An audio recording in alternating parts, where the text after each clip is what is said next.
Alors, exercice 31, on vous demande de déterminer un couple d'entiers x, y, solution des équations. Alors, la première, 180x plus 78y égale 1. Donc, c'est ce qu'on vient de voir dans le cours. Alors déjà, le premier réflexe, c'est de vérifier que c'est possible. Hein, je vous rappelle que c'est possible à condition que le PGCD de 187 et 78 soit bien égal à 1. Donc ça, on peut le vérifier en appliquant l'algorithme d'Euclide. De toute façon, ça nous servira ensuite. Donc vous pouvez prendre votre programme pour écrire ces différentes étapes.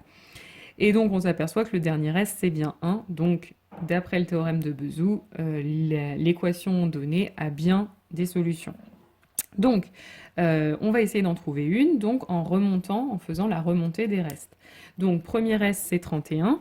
Je l'exprime en fonction de 187 et 78. Donc, ça fait 187 moins 78 fois 2. Ensuite, je prends le deuxième reste, 16. Je peux l'exprimer comme 78 moins 31 fois 2. Et ensuite, une fois que j'ai fait ça, mon 31, je peux l'exprimer en fonction de 187 et 78, comme 187 moins 78 fois 2. Puis, je fais disparaître cette parenthèse, ça me donne moins 187 fois 2, et moins, donc plus 78 fois 4.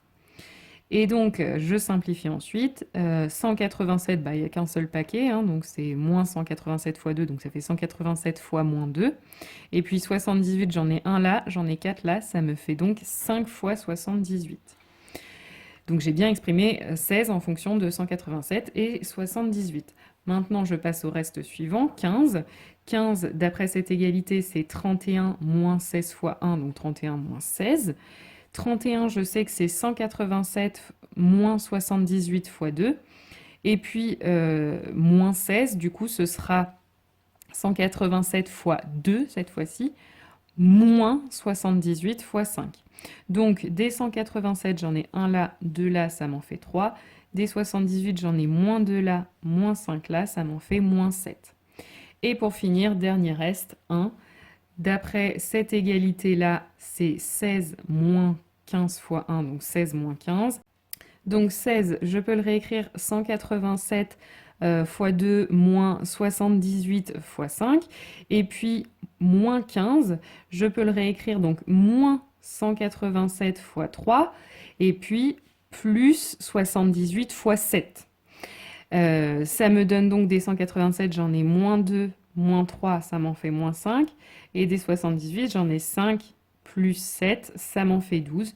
Donc finalement, le couple moins 5, 12 est solution de l'équation 187x plus 72y égale 1.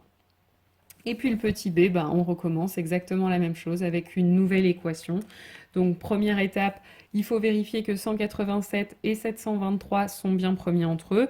On peut le faire au moyen de l'algorithme d'Euclide. De toute façon, encore une fois, on aura besoin des étapes après. Et une fois qu'il est écrit, on voit bien que le PGCD c'est 1, donc l'équation a bien des solutions.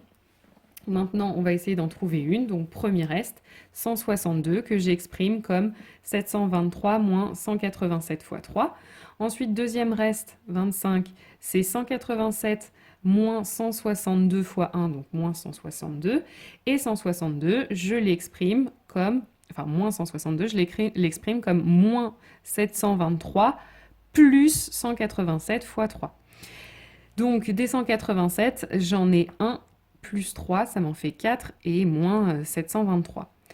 Reste suivant, c'est 12, donc je l'exprime comme 162 moins 25 fois 6. Et ensuite, 162, je l'exprime comme 723 moins 187 fois 3. Et 25, je l'exprime comme 187 fois 4 moins 723. Je me débarrasse de cette parenthèse en enlevant le moins et le x6 qui est ici. Donc ça va me donner moins 187 fois 4 fois 6, 24, et plus 723 fois 6. Donc des 723, j'en ai 1 là, 6, 6, 6, ça m'en fait 7. Là, des 187, j'en ai moins 3 là, moins 24 là, ça m'en fait moins 27. Et enfin, le 1, ça fait 25 moins 12 fois 2, c'est-à-dire 25, c'est 187 fois 4 moins 723. Et 12, c'est 723 fois 7 moins 187 fois 27. Et je distribue encore une fois le 2 et le moins, donc ça me donne moins 723 fois 14 plus 187 fois 27 fois 2, donc fois 54. Donc des 187, j'en ai 4 plus 54, ça m'en fait 58.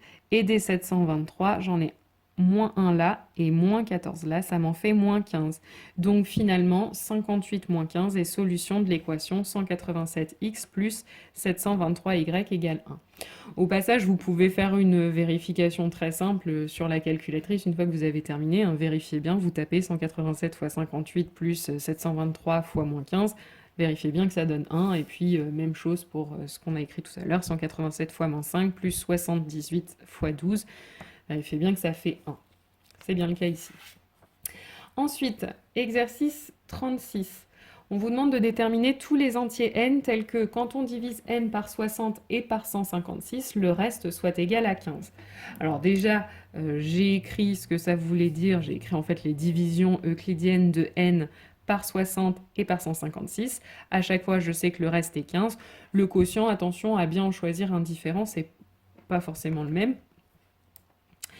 Donc bien Q et Q' par exemple. Alors ces deux égalités nous disent quoi?